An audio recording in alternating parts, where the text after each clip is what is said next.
অন্নপূর্ণা ভাণ্ডারের ৩,০০০ টাকা আপনাদের ব্যাংক অ্যাকাউন্টে কখনো ঢুকবে না। হ্যাঁ বন্ধুরা, ঠিকই শুনেছেন।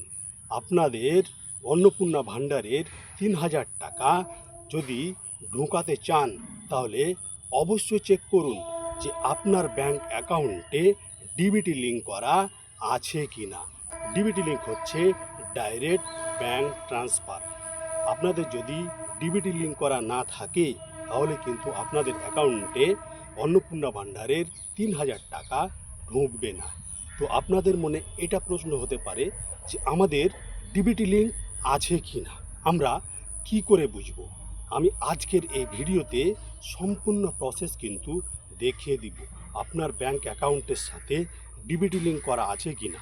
আর যদি ডিবিটি লিঙ্ক করা থাকে তাহলে তো খুব ভালো কথা, তাহলে আপনাকে ডিবিটি লিঙ্ক করতে হবে না। আপনি মাসে ৩,০০০ টাকা করে আপনার ব্যাংক অ্যাকাউন্টে পেয়ে যাবেন। আর যদি ডিবিটি লিঙ্ক করা না থাকে তাহলে কিন্তু অবশ্যই ডিবিটি লিঙ্ক ব্যাংকের সাথে করতে হবে, নইলে কিন্তু মাসিক ৩,০০০ টাকা অন্নপূর্ণা ভাণ্ডারের আপনার ব্যাংক অ্যাকাউন্টে ঢুকবে না। তার জন্য কিন্তু ভিডিওটা A to Z শুরু থেকে নিয়ে শেষ পর্যন্ত কন্টিনিউ করতে হবে, তাহলে আপনারা বুঝে নেবেন যে আপনাদের ব্যাংক অ্যাকাউন্টের সাথে ডিবিটি লিঙ্ক আছে কি না। আর যদি না থাকে তাহলে এই ভিডিও দেখার পরে আপনারা কিন্তু নিজেই স্মার্টফোনের সাহায্যেই ডিবিটি লিঙ্ক করে নিতে পারবেন। তো ভিডিওটা আমি শুরু করছি। আমরা চলে আসলাম মোবাইল স্ক্রিনে।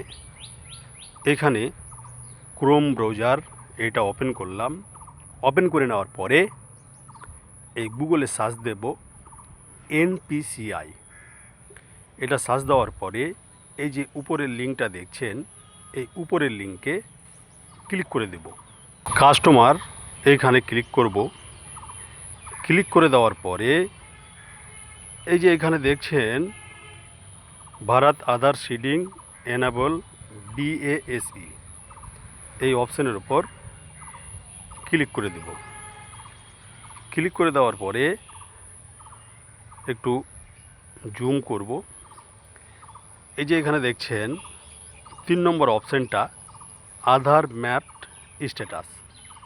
এই ৩ নম্বর অপশানটাতে একটা কি করব, ক্লিক করে দেব। ক্লিক করে দেওয়ার পরে এইখানে দেখছেন আধার ম্যাপড স্ট্যাটাস। এইখানে এন্টার ইয়োর আধার, এইখানে আধার নাম্বার বসিয়ে দেব। আমি আপনাদের বোঝানোর জন্য একটা আধার নাম্বার এইখানে বসিয়ে দিব। আমার আধার নাম্বার বসানো হয়ে গেল।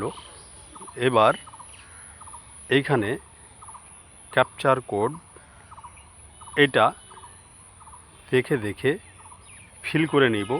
তারপরে এই যে এইখানে দেখছেন চেক স্ট্যাটাস, এইখানে ক্লিক করে দেব।